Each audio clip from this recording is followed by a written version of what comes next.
What's up, fight fans? This is Kurt DeVille with Counterpunch Boxing News, and I have some new news concerning Efe Ajagba. Efe Ajagba states that he no longer wants to fight Anthony Joshua in Nigeria because he states that Anthony Joshua's career is officially over. Let me counterpunch. We know that Efe Ajagba is a proud Nigerian boxer. We know he has become names of legend. Legendary things have happened with him and Curtis Harper, as you guys can remember when Curtis Harper heard the first bell ding ding and he left the ring. Bars. And nobody ever seen a thing like that ever before. But there was more to it. I did a video to get through it. So, is Anthony Joshua, according to Efe Ajagba, is he over? No, he's not over. He has 3 losses, no draws, mostly wins and a lot of knockouts. And he's still a huge draw. And Efe Ajagba and Anthony Joshua have had this somewhat of Cold War.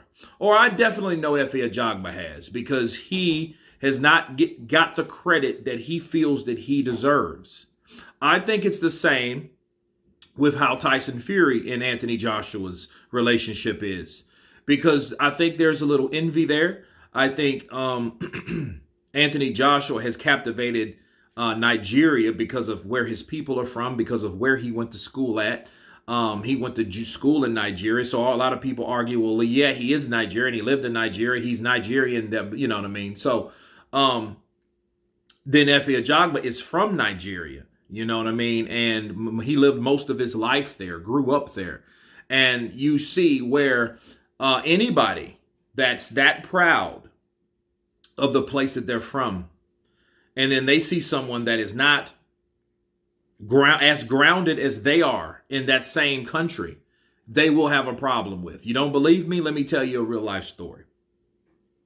About 2004, I worked at a casino. Okay. And the casino had a lot of college exchange students from Brazil, okay? And these guys were Brazilian. One was from Curitiba. The other one's from Sao Paulo. They had others from, Rio de Janeiro. You had some from all over the place. Salvador, Bahia, all over the country. They came, right? And they came there to work to make money. So, while they're on college break, then they can go back with, American currency, which is what I think 4 times more than the currency there, than reais versus the American dollar. And there was a girl that was Brazilian, okay? She was Brazilian, but she was not born in Brazil. In fact, she was born in Brazil, but she was adopted by American parents. And of course, that's your go-to. That's the person that you know from Brazil. And I was like, hey, yeah, Cristiane, she's from Brazil. She worked at another department. And they were like, oh, Cristiane. And they were like, no. She is not Brasileño. She is not from Brazil. You know what I mean? And they just discredit her altogether. And saying all that to say, this is exactly what Efe Ajagba's doing.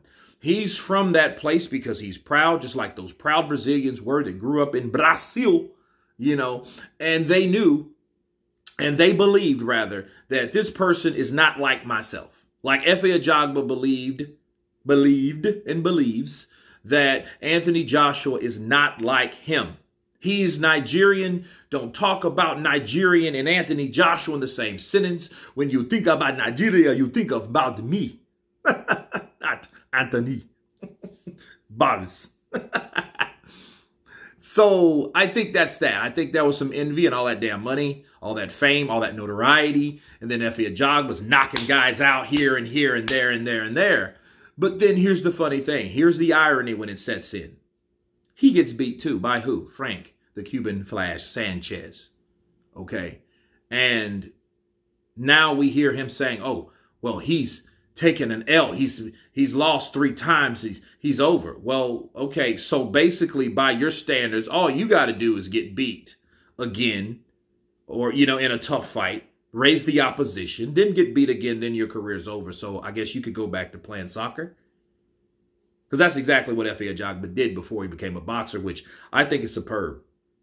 Like Sergio Martinez out of Argentina, he was a cyclist.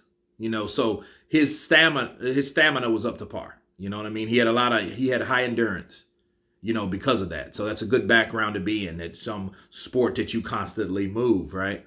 But it's just strange to see people give up on Anthony Joshua like it is. And then here's the kicker. What Efe Ajagba's doing is really demoting the idea of having a big fight for himself. How? By saying that Anthony Joshua is not much worth, or not worth much anymore. Why? Because what could happen? Anthony Joshua could fight Deontay Wilder in the place that he claims he's from, and Deontay Wilder, by admission of his own, is not a Nigerian either. Even though he has 33 or 30 some odd percent of Nigerian blood in him, he is not that. So you can allow two guys that you don't even consider Nigerian come into your country and host one of the biggest fights since Ali versus Foreman. That's the irony of it. So a lot of times people can put their foot in their mouth by saying certain things based on envy alone. Okay? Because he's trying to discredit Anthony Joshua because Anthony Joshua's took another L from Alexander Usyk. But at the same time, you may be freezing yourself out.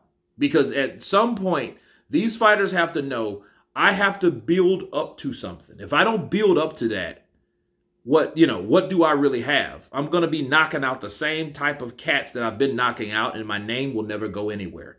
It won't go outside the country of Nigeria, or little parts in the United States where people know who Efe Ajagba was. However, he was on a big platform where he was defeated by Frank the Cuban Flash Sanchez.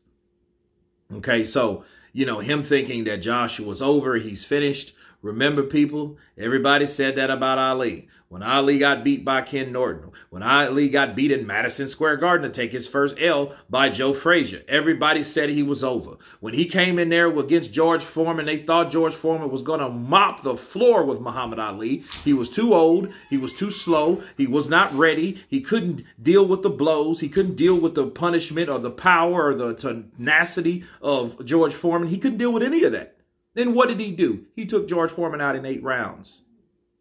But anyway, you guys tell me what you think of Efe Ajagba stating that Anthony Joshua is no good. He's finished. He's done after his 3rd loss. Of course, please subscribe. And you guys been Counterpunch. Peace!